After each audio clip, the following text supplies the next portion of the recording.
एक प्रश्न हो रहा है, यदि ज्ञान इतना मूलभूत है तो मन फिर शब्दों में ही क्यों उलझा रहता है,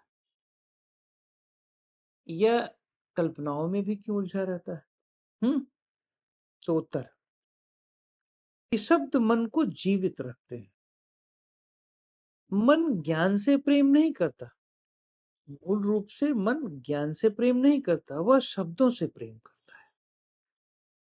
शब्दों के माध्यम से वो ज्ञान का अभिनय करता। जैसे कवियों को देखो, नेताओं को देखो, बहुत सारे तथाकथित धार्मिक लोगों को देखो, नाम लेना उचित नहीं। तो हम शब्दों के माध्यम से कितनी भी चीजें बोल सकते हैं।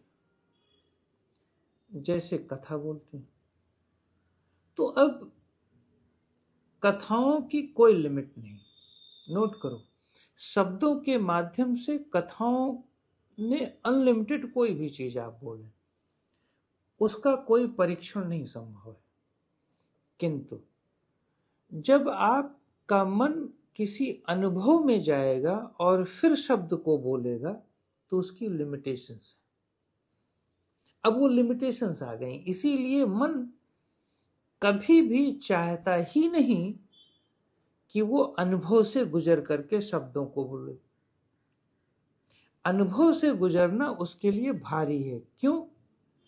क्योंकि जो भी घटित हो रहा है अनुभव, भावना के पीछे, मतलब जो भी भाव घटित हो रहा है उसके अंदर, उसके पीछे जाना मुश्किल है। वो चाहता है मन कि शब्दों से घटित हो जाए और शब्द के आडंबर को रच करके वो भावनाओं को चूस ले, भावनाओं को बहाए, अपने इमोशंस को निकाले, उससे खुशियां निकाले। क्योंकि अनुभव के बाद शब्दों में अपनी सीमाएं आ जाती हैं। अनुभव के बाद शब्दों में अपनी सीमाएं आ जाती हैं। अनुभव में शब्द सिमट कर रह जाते हैं, ये मैंने लिखा हुआ। अनुभव में शब्द सिमट कर रह जाते हैं। एक बार भोजन से संबंधित अनुभव को किसी से शब्दों में व्यक्त करके देख लो। आप अपने ही भोजन के अनुभव को शब्दों में व्यक्त करो, कितनी देर तक बोलोगे? इसीलिए नोट करो कि कभी भी जो बहुत ज्यादा बोलने वाले लोग होते हैं उनको ये हम समझ लेते हैं कि ये शब्द आडंबर कर रहा है। तो अंततः मन को अभिनय और उसी अभिनय को उपलब्ध से आत्मसुख होने का भ्रम होने लगता है।